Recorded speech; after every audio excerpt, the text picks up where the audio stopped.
Hello and welcome to Insights. My name is Nnamdi Odipo. On this episode, we focus on ongoing reforms into the Unified Tertiary Matriculation Examination, gains being made and existing challenges as well. And on the other side, in our interview segment, we will be speaking with the Executive Secretary of the Federal Capital Development Authority, and we would also be looking at the changing face of Abuja and also look at the challenges being posed by population growth in the model city. Of course, as usual, Elizabeth Omori is here with me. She will be taking on the media review segment. Elizabeth? All right, today on the media review segment, we shall be taking a look at education deprivation in some parts of the country, which is often driven by economic barriers and social cultural norms. Now, these factors discourage attendance in formal education, and most times girls are affected. So how do we address this issue? What has been the role of the media so far in reducing the number of out-of-school children in Nigeria?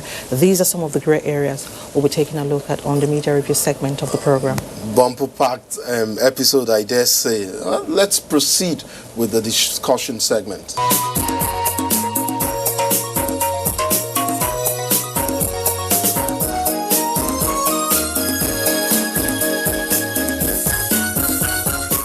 We begin the discourse with the impact on ongoing reforms in the Unified Tertiary Matriculation Examination. Emmanuel Yahweh is a member of the editorial board of the People's Daily newspaper. He's also an inspector for UTME. Welcome to Insight. Yeah. Take us through the changing phase of entrance examinations into tertiary institutions in the country. There was JAM, okay, which of course was the board. Then there was UME, and now we have the UTME. I mean, what were the deficiencies that trailed previous exercises in terms of examination into tertiary institutions, and how has the current UTME changed all of that? Well, when they started JAMB sometime in 1978, you had very few universities in Nigeria. First, you had the first few, 4 or so universities, University of Ibadan, and then the others came up. These universities were conducting their own exams directly. JAMB only came in 1978 because of the complications that the Nigerian university system was facing. And when JAM came in, it also came with a lot of problems. The number of universities spiraled from the first 4 original universities. Now I don't even know how many universities we have. There are over 100 or over 200. So this came with problems of standards, problems of building a United Nations, so many problems. So JAM tried to stabilize it. But as JAM was trying to stabilize it, there were so many saboteurs. Some of them, unfortunately, inside JAM itself. They created a lot of problems for JAM. Like you had in this case of the people who were selling scratch cards. The system of scratch cards was flooded with so much fraud. Some never returned the money, some sold fake cards and all that kind of a thing. Well, the current registrar, when he came in 2016, introduced new reforms. And I came under these new reforms. We are called high opinion leaders. We are not exactly staff of JAM. We are just citizens in society, some former ministers, some former leaders of JAM, some former registrars, some former university vice chancellors. We are in that group, people who have distinguished themselves in their careers in various fields. We come under that group. And we share ideas with JAM staffers, JAM high-level staffers, beginning from the registrar down. and a lot of discoveries have been made. We also have in that group scientists, people who are involved in running platforms, who are involved in the communication business. They have been helping us to detect areas of fraud and in examination, in the examination exercise, and in the management of the whole examination itself. When you say a lot of discoveries, like you just mentioned, is the computer-based test one of the discoveries by your group? Yes, it is one of the recommendations. And if you go around, you just mentioned that there are a few, I think in our comments, is because of the high standards that are expected, because we want JAM to be fraud-free. You see, the society cannot develop when the citizens of the country are not given sound education. So when you create a faulty system where people, through fraudulent means, go into the university and come out as university graduates, but with nothing in the head. So examinations into universities and other higher institutions of learning have to be fraud-free. We've gone on our own to some centers, and we've seen some candidates not being able to effectively utilize the computers to sit for this examination. Isn't that a challenge on its own? At what point do we prep these candidates to be ready for computer-based tests? No, it's done. JAM has developed systems and introduced them in secondary schools. Okay. And then made sure that this system, you don't even have to be computer literate. You just have to be literate to know how they will instruct you on how to operate it. It's that easy now? Very easy, very easy. I'm not a technical person, so I won't be able to demonstrate it for you. But at our meetings, this has been demonstrated, and they are very easy to operate. Once you know how to press 1, 2, 3, and A, B, C, and all that, you can operate maneuver them. And then JAM has a mock. Before they write the real exam, okay, they go for a mock test, which prepares them for the real exams. So those who are deficient will benefit from the exercise. I'll take that. From the mock test exercise. Great, I'll take that. And yet, there are other challenges as well. Okay. Let's take power supply as one. There have been cases where candidates are in the examination halls and then they are writing, and suddenly power supply goes. I mean, epileptic power supply is a national challenge as it is right now for Nigeria, and then it becomes even more difficult for these candidates seeking admission into tertiary institutions. How can we address that challenge, epileptic power supply power supply now for examination centers? What would be your recommendation from your point of view now? I agree with you completely. Well, the part of Abuja where I stay, for the past 2 days, we have not had power. So I agree with you that power is a major problem.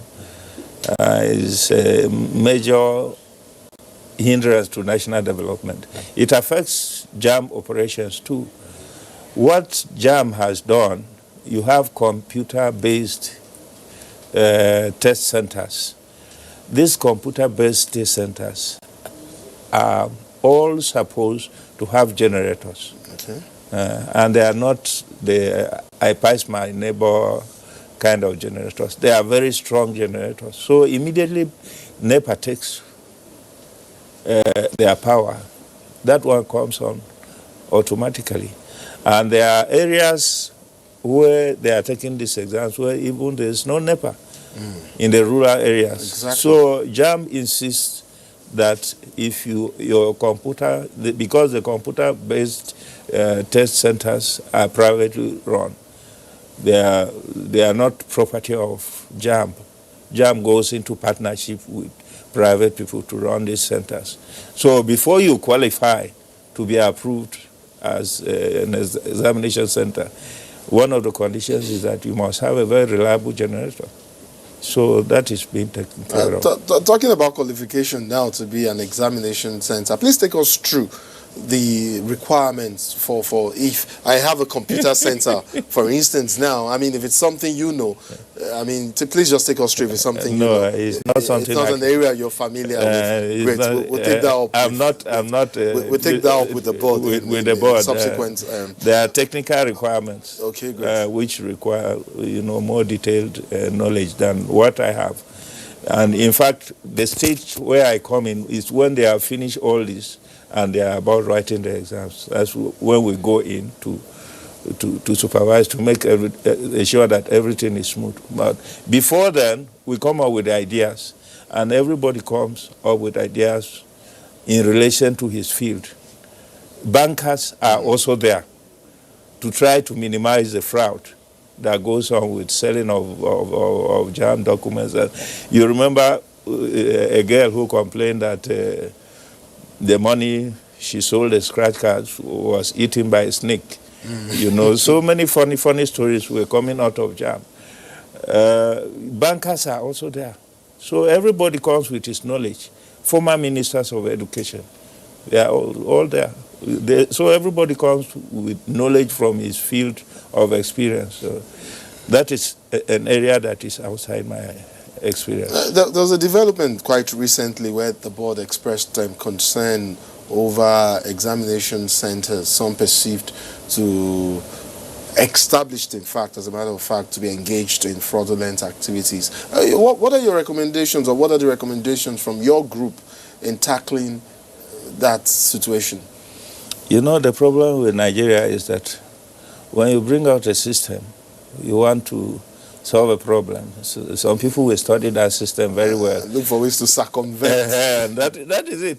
As JAMB is trying to make sure we have credible exams, there are some people, some of them very intelligent, but they misdirect their intelligence. They try to circumvent it. But thank God we have the kind of registrar we have. He's always thinking ahead.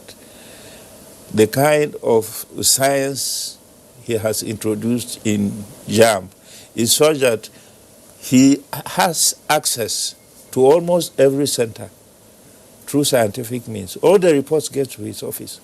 Sometimes when people are trying to commit fraud, they are in the process of committing fraud, and he's getting the information right there. Sometimes he'll get... Perhaps using ICT, I guess? Yes. Okay. I tell you, the high-powered opinion... And he gets real-time... He gets... sometimes, if it's not... Centers. Sometimes he goes there himself to catch the culprits, red-handed. Are you optimistic that we are making a headway in We spite are of all of the certainly challenges? making a headway. I wish there were more Nigerians like the registrar of JAMB. Your group, what are the recommendations that you focusing on in terms of reforms now to see more successes being achieved in entrance examination into tertiary institutions in Nigeria? Our recommendations cover almost everything. Can you take us? Can you just give us a sneak peek into some of them, even if it's one or two? No, you see, sometimes parents almost want to go and enter the exam hall. We have succeeded in stopping that. They don't have to go there. These are people going to university. Why should a parent want to go and enter the exam hall? They have to stop very far away. We make sure that they stop very far away. And then this pin, the use of this pin instead of the scratch cards, has helped a lot in stopping some of the fraud that was going on. And then the question of transparency, the transparency that has been brought into the activities of JAMB. JAMB was established for many years. It never returned any kobo to the government. But this man, he has come, he has introduced transparency to the extent that he returns on a yearly basis huge amounts of money to the government. Last year, the government felt the money he was returning was even too much. So they said, go and execute some capital projects in JAMB. When we started our conversation, you made reference to the number of universities way back as at 1978. And then, of course, you talked about the changes that we've seen so far in terms of the number of universities and tertiary institutions in the country. This is on the final note now. We do have a large, massive population of college-aged students out there. That is, the college-age population is on the increase in Nigeria. In terms of access to tertiary institutions, are we getting it right, creating access? I think we are getting it right. There's been a lot of problems along the way, but when you consider the changes that have been introduced and the challenges, I think eventually we'll get it right if we keep on track to these changes. This is where we'll end our conversation on this issue for now. Thank you very much for coming. We hope to bring you back on other issues regarding tertiary education and education in general in Nigeria. We have been speaking with Emmanuel Yahweh. He's a member of the editorial board of the People's Daily newspaper, and he's also an inspector for UTME. Thank you so much, sir, for coming on Insight. You're welcome. Well, we'll now go on to the interview segment where we will be discussing the FCT, that is the Federal Capital Territory, Abuja, and the impact of population growth on infrastructural development in the city.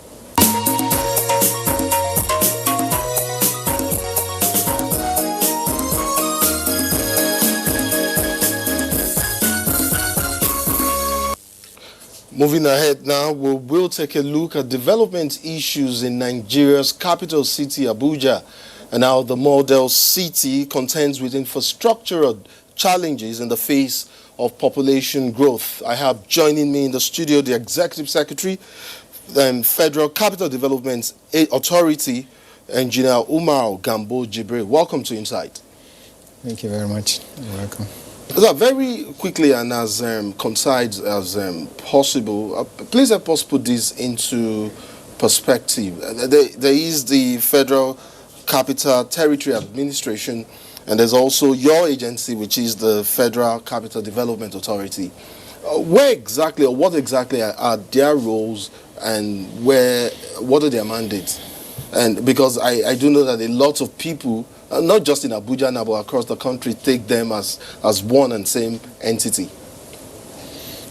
Well, thank you very much. I think let me start on the very simple one, even though that I hope it will not compound my issues. When you say Federal Capital Development Authority, you are talking of FCDA. And then you say Federal Capital Territory Administration. So that is FCTA.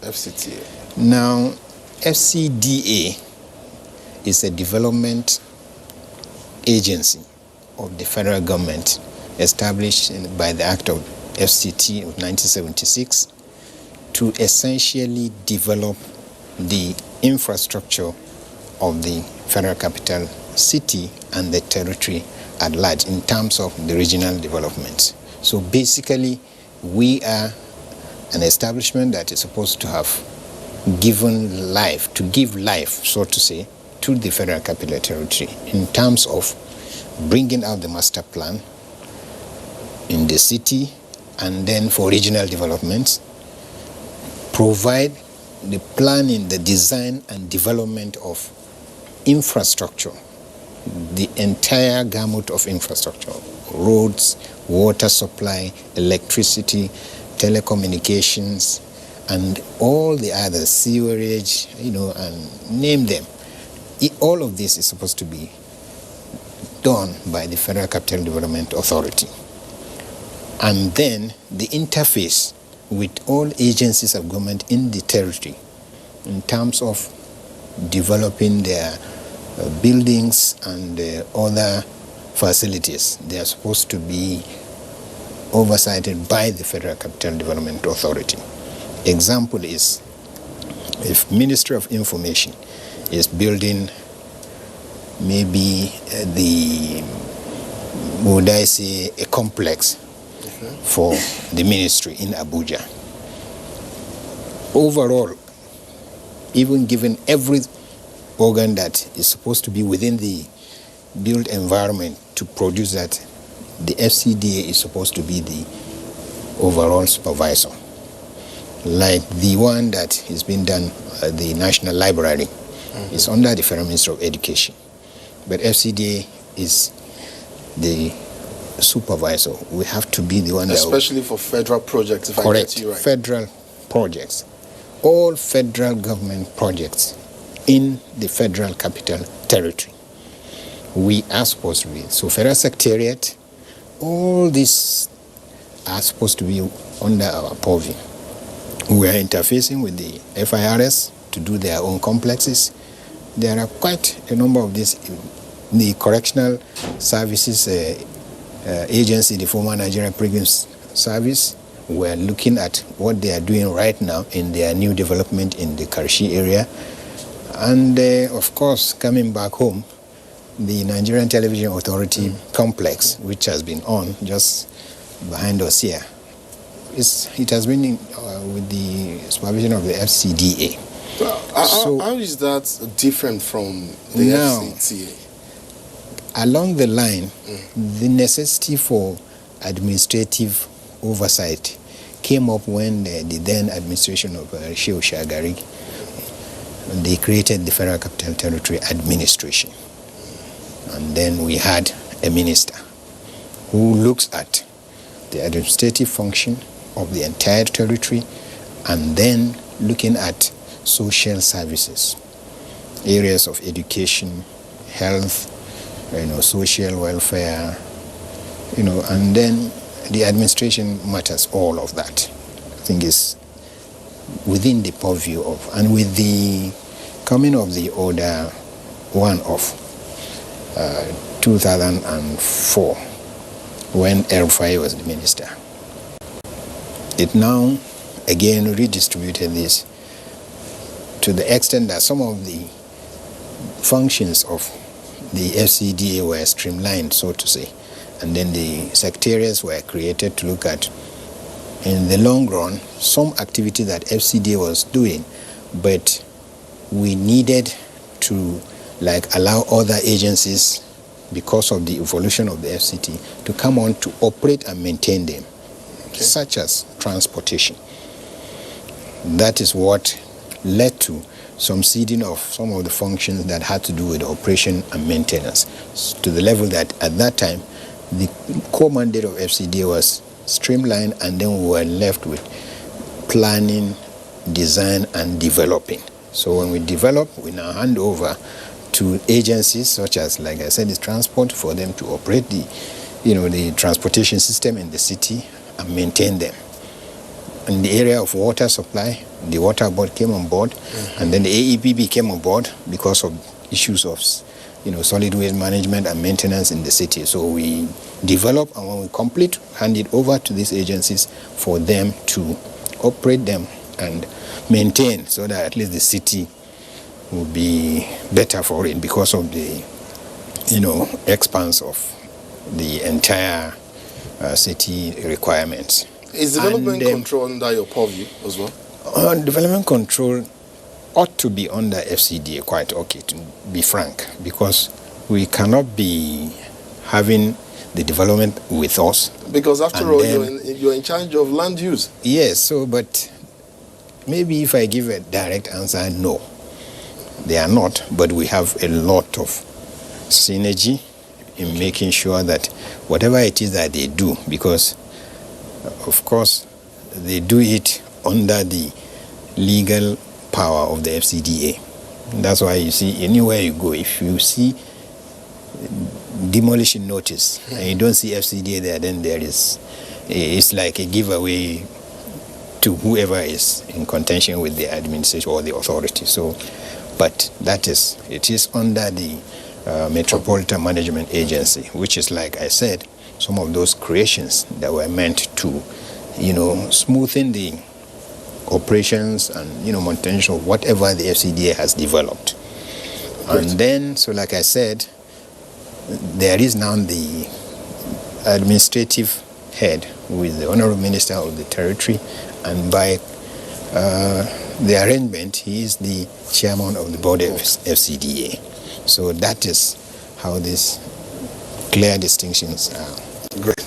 There's something quite obvious, especially recently when you drive around the city center, especially within the city center, you see lots of, I wouldn't say new projects now, but development authority seem to be reactivating a certain project. Roads that were either too blocked are now being opened, access way now being opened, and all of that. Are these projects merely to give a facelift to the city, or the manifestation of the master plan for Abuja? Just like I did mention earlier, the role of FCDA is to plan, design, and develop this facility. So which means the master plan arrangement is what we are implementing primarily.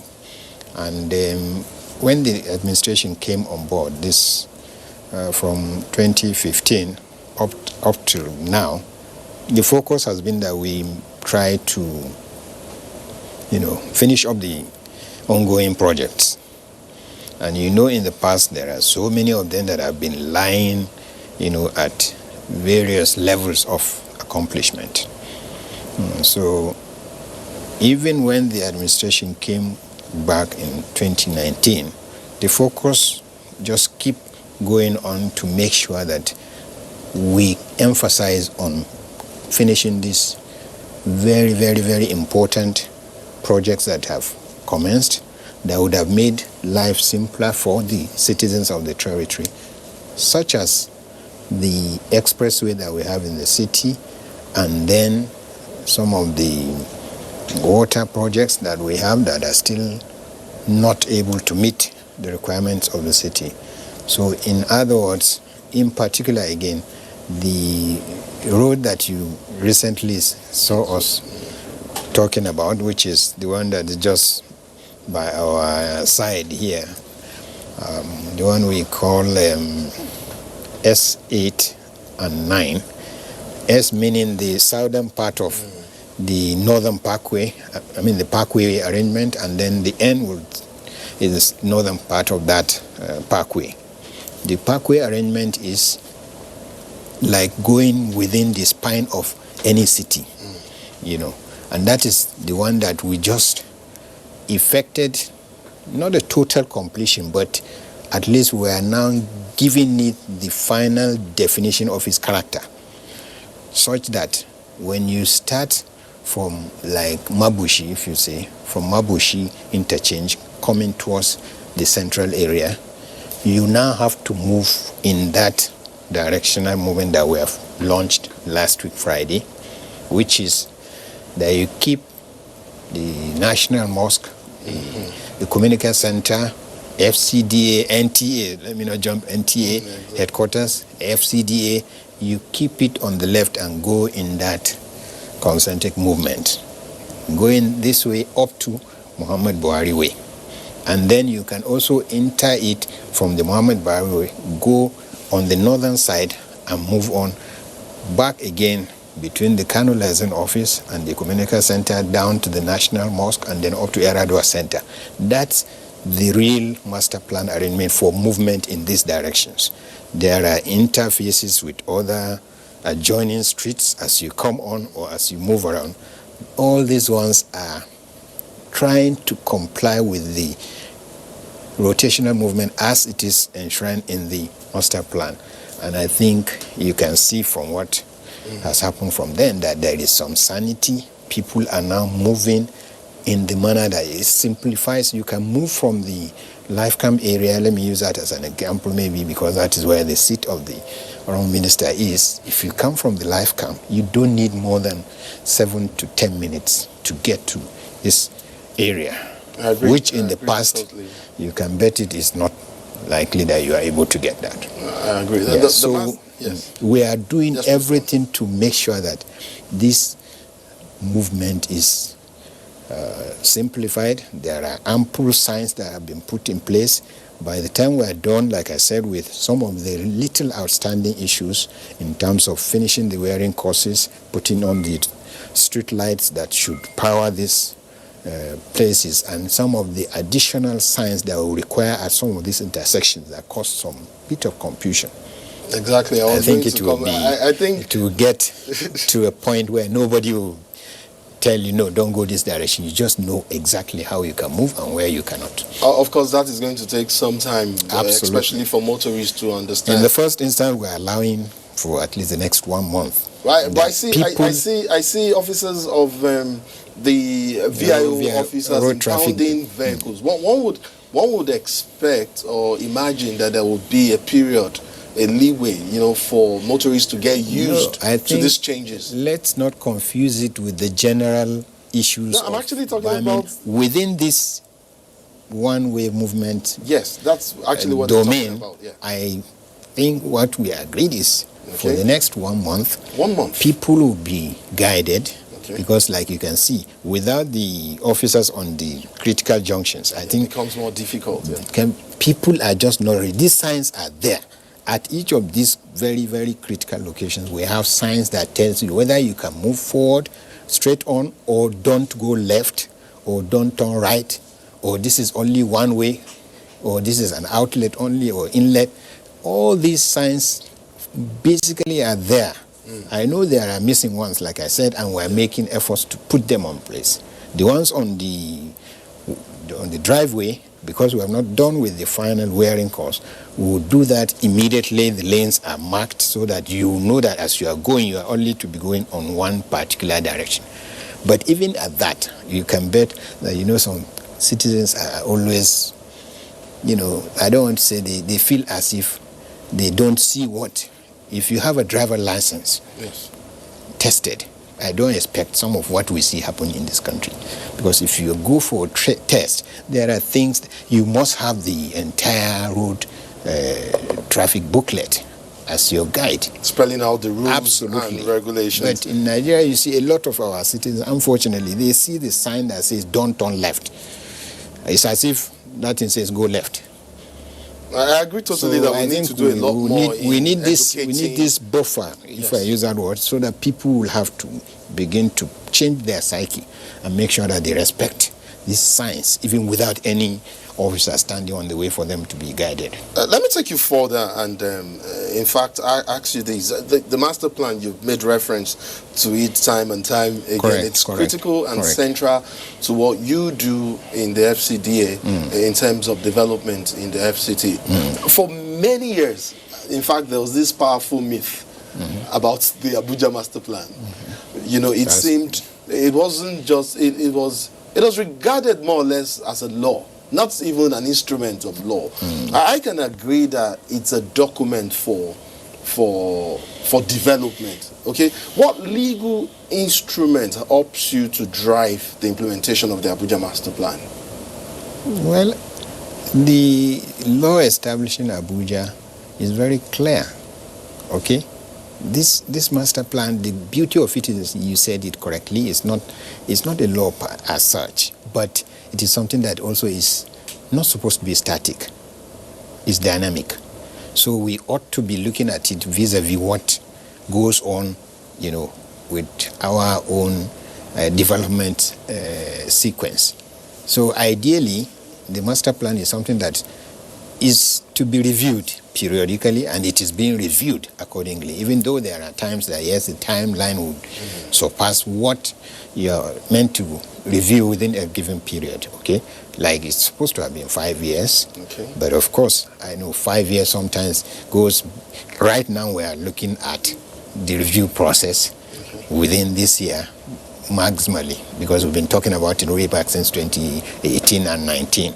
So we look at it and ensure that whatever is enshrined there that is not in conformity with the evolving trends, it's taken into fact.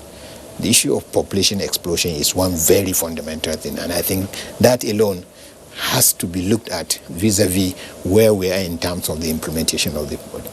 So those are, and then some of the technologies that are evolving, which were never envisaged in the past, you have to bring them into focus in making sure that the master plan is to be for the benefit of people. It's not for anything else. And that is what we are really working on very, very hard. Well, it's interesting that you brought up the issue of population growth in Abuja, and it's a major a problem. I do have an idea that upon inception, the city was planned for a population of just a little over 3 million. 3.1 precisely. Exactly, right. Exactly. But that's not what we have on ground very right well, now. Very well. And it's these has translated to decline of. I mean, it's what we have described as infrastructural challenges now, as we contend with population growth. It's seen. This has also seen the city divided into two segments, if I dare say. An area where we have a planned city, and another area where we have amorphous developments and unplanned settlements that have become squatter settlements. How are you contending with that challenge? Well, again, that is what I said. It's a very tough one. It's a matter of trying to prioritize and see where you can up your game, because in the first instance the fund is not available for you to do all of this. Even if the arrangement is for us to finish phase 1. Okay, so many years back we have had costs, like I said, just because of the effect of the issue of population. We're not even done 100% with the infrastructure development of phase 1 alone. And we have 4 phases. And we have 5. 5 phases now. Hitherto we had phase 1, we have phase 2, we have phase 3, and then 4, south and north. Exactly. Now in the in-between of the phases 4, north and south, which used to be like the belly of the city, which is around the Lugbe to airport axis, that has not been in the master plan arrangement. Now it has been turned into the phase 5. All right? So we really literally have 5 phases of the city. I'm saying out of these 5 phases, we're only able to, maybe in the totality, develop our infrastructure to a level of just 40%. That's why I'm saying the phase 1 is not even fully, yes, of course, almost 90%, but it's not fully done with, because we still have some few areas that have not been able to get their either roads linked or one facility or the other not really provided as per the master plan arrangement. And we by now ought to have gone beyond phase even 3. But again, you can be sure that, like I said, the entire place has become so complex that you have to find a way to at least attempt to assuage the arrangement so that there is continuity.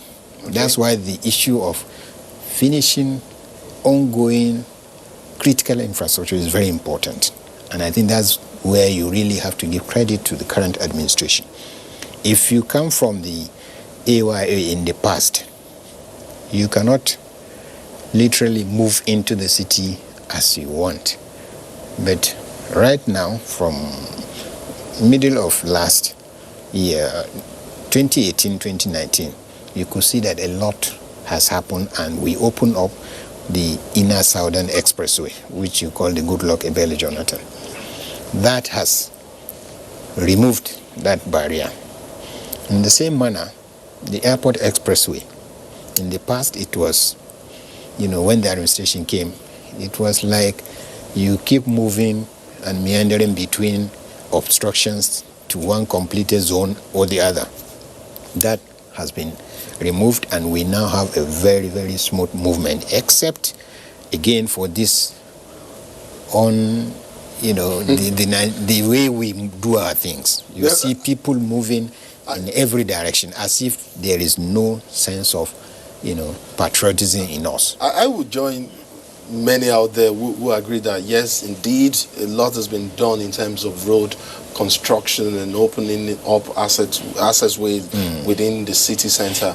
But then I would like to ask you this, in terms of other areas like management of waste, for instance, water supply, not just within Abuja now, but in satellite towns like Kubwa, like Lugbe that you mentioned, like Ogwalada. What are you doing to redress the existing poor supply and poor management of waste in these areas, for instance? What I know is, like I said, everything derives from the master plan arrangement. The solid waste management system of the city has long been planned and, agreed upon. So in your opinion, is that working? I didn't say so yet. It is working in the sense that, yes, we have gotten I think the solid waste development component is the one that has suffered the most. Every other thing, water, road networks, electricity, to a large extent, they have surpassed the critical issues that, to our mind, would disturb the administration. But the solid waste is the one that has suffered the neglect for too long. And I think it is already been addressed. Okay, great, fantastic. Yes. We're fast losing time, and you've talked about assuaging the situation. Yes, we're having the law in implementation of certain phase. We've got the target 5 phases to complete. We are yet to fully implement, completely implement phase 1. If I may say, in terms of the water supply, yes, please. There is already a contract that is coming on stream using the Chinese Exim Bank loan that will give us over 30 districts that are lying within the phase 2 and 3 that will be serviced effectively. We don't have issue of raw water supply and treated water also up to where we have our reservoirs. But the distribution area is where the critical thing, and that is being addressed by this project. Great. Very quickly, words of assurance to residents of the FCT in terms of infrastructure being, in terms of the weight and, the pressure on infrastructure right now for residents in the FCT. Is there hope in the near future? Absolutely. We're looking at how to open up and get every of the infrastructure to be completed within a very short time. We are no more relying on like I said, the budgetary issue is an issue, but we're looking at the public-private partnership window so that we will be able to accomplish this in a very, very fast manner. The solid waste component is one area that is looking at this public-private partnership because that's the best way to go about it. And on this very optimistic note, we will end our discussion. Thank you so much for coming on Insight. We have been speaking with the Executive Secretary, Federal Capital Development Authority, Engineer Umar Gambo Jibri. Thank you so much for coming on the show. Thank you very much. Up next is the media review segment with Elizabeth Omorui.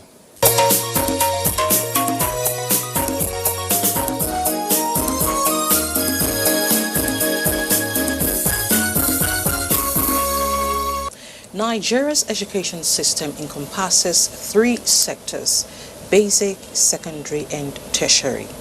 Well, education is said to be the bedrock of any society. But what are the implications when a section of the society does not have access to education? My guest, Chinedu Asodo, staff writer of the cable online newspapers, will provide answers. It's nice to have you in our studio. Thanks for having me. All right, generally, let's talk about education in Nigeria. How would you assess this sector? Once again, thanks for having me on your program. I would say to assess the education sector in Nigeria over the past few years, I would say we've been making some progress, but we're still far from getting where you're supposed to be. We're making some progress in the sense of there's been some initiatives that are targeted to getting children back to school, looking at how some children have been displaced from their schools over the years, insurgency and economic barriers, especially in the northern part of the country.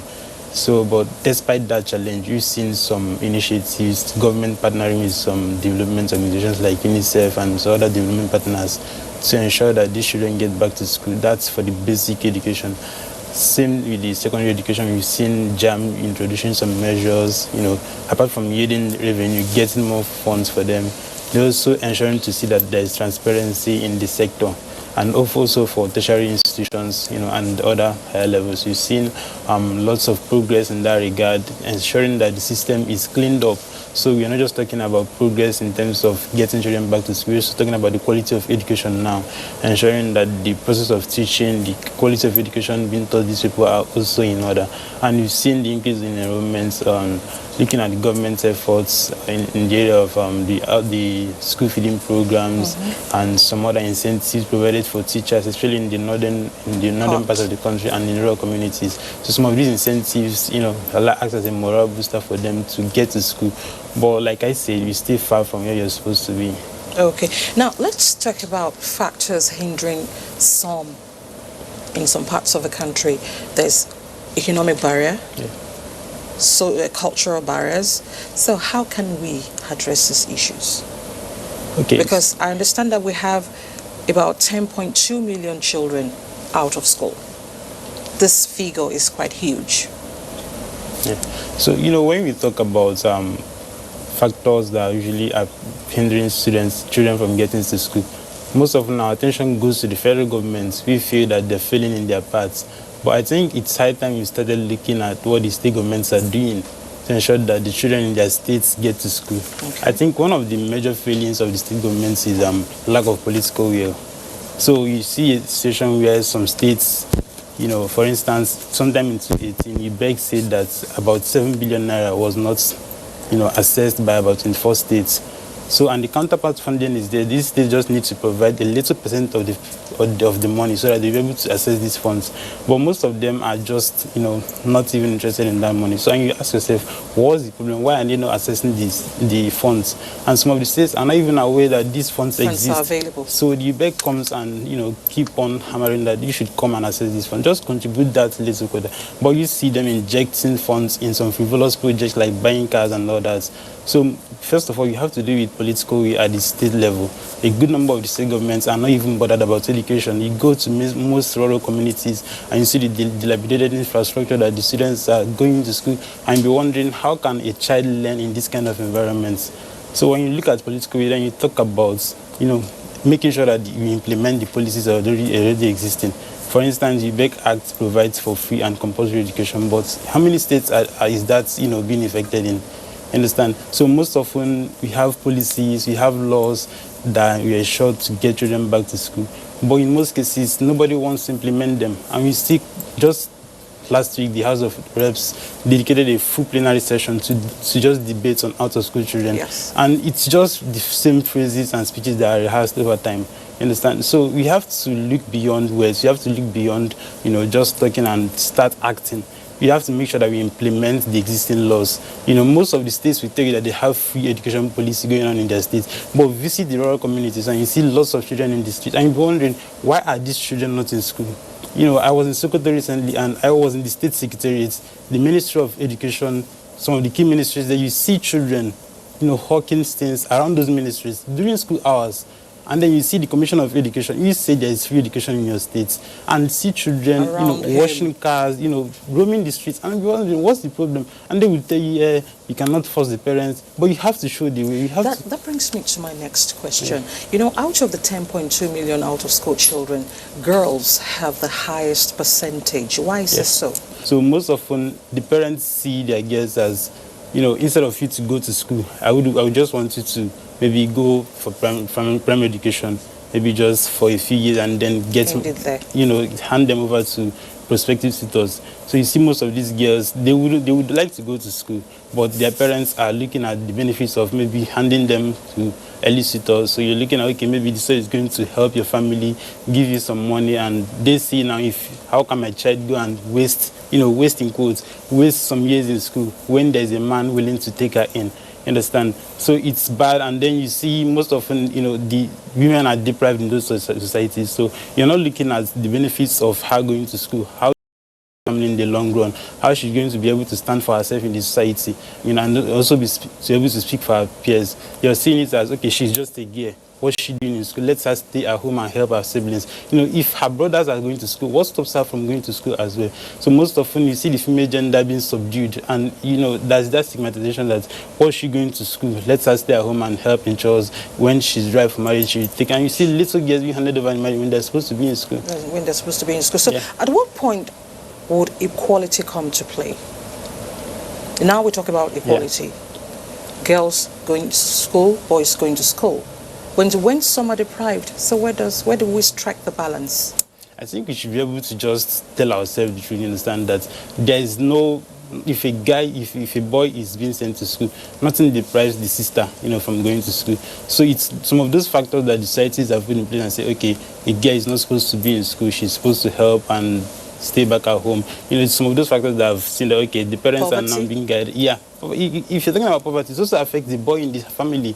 Understand? If a family, maybe a parents have like 5 children and you see 2 boys in the school, and then three of their siblings, female siblings, are at home.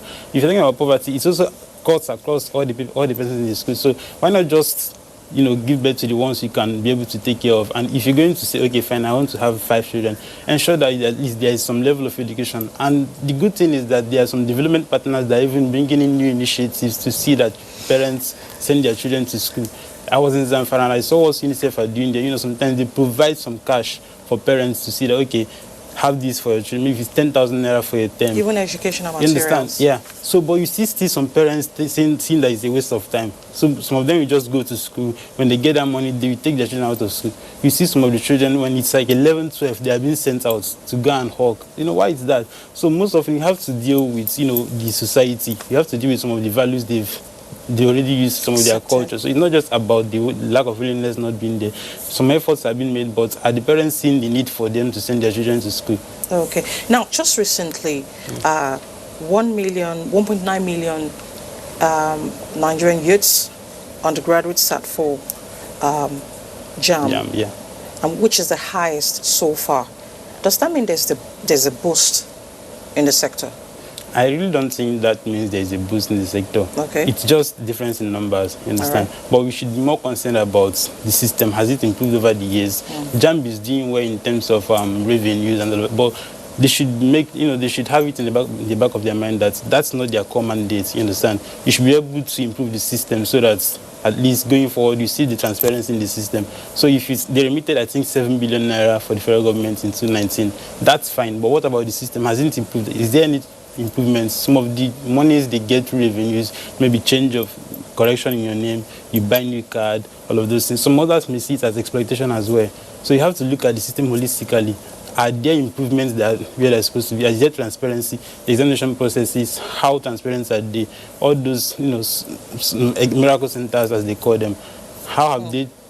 What have they done in the past? Of course. What have they done in the past to tackle those centers? You understand? So you have to look at the system holistically. They might be doing well in terms of, you know, revenue, the number of persons being enrolled for this examination.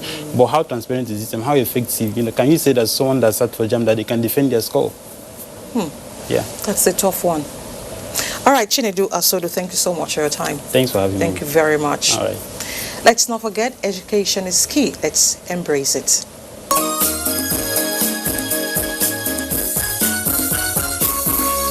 Well, that's it for this episode. It's been quite a delightful one for me. Elizabeth, how about you?